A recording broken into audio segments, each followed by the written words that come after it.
Panel. আর এইটার যে কফের যে ভোল্টেজটা, এটা কিন্তু নেটে আপনি কোথাও পাবেন না। তো যার জন্য আমি এটার ভোল্টেজটা আমি রেখে দিব, অনেক সময় এটা প্রয়োজন পড়ে। তো কফের মডেল নাম্বারটা এখানে দেওয়া আছে, দেখুন।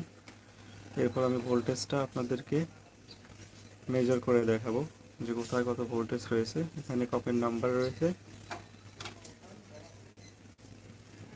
এবার ভোল্টেজটা দেখব কোথায় কত ভোল্টেজ।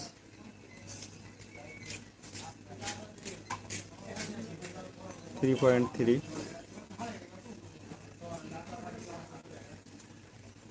এখানে -5,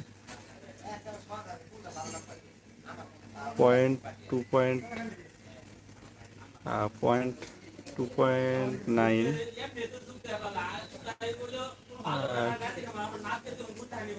2.4 ভোল্ট,